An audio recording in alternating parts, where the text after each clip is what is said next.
Forever's Too Long, written by Helen Krummenacker, narrated by Alan Krummenacker.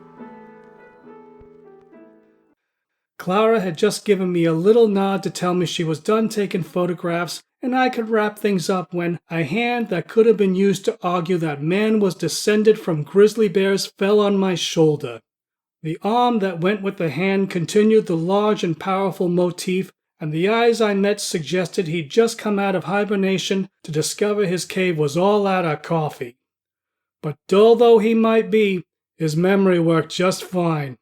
Maurice Moose Boucher had come to America from Canada with a load of illegal hooch back in the day. He'd overstayed Prohibition, and when I'd arrested him in 1934, he had shifted over to a nasty mix of robbery, theft, intimidation for hire, and pimping. "This ain't no rich guy," he told the manager. "This is a cop." "Ages ago," I said. "Before the war. I served in Europe and became an officer." The manager quickly locked the jewelry cases back up.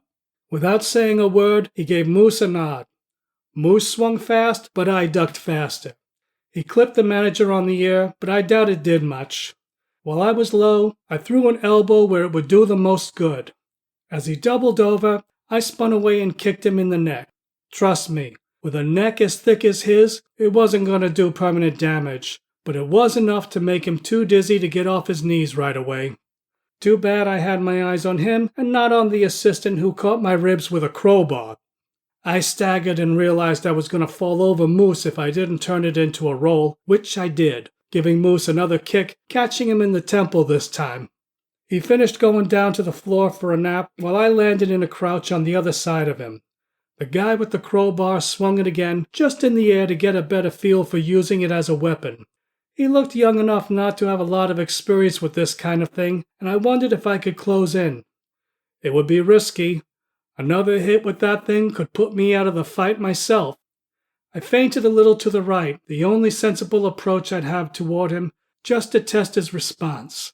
He was quick, but a nervous quickness. I might be able to work with that, get him overreacting until he left himself open. I grabbed a picture off the wall and threw it at him, chest level. He sidestepped, which was actually the best move, and I realized belatedly that would get him near where Clara had been standing. My eyes must have widened because he gave me a sneer to indicate he didn't think much of my current ploy. Except it wasn't a ploy. Clara, already well away from where I'd last seen her, had really just thrown a dagger which stuck the guy in his left shoulder. He yelled and dropped the crowbar to try and pull the dagger out from the shoulder. She stepped up to him, put her hand on his throat, and held concentrated pressure on it.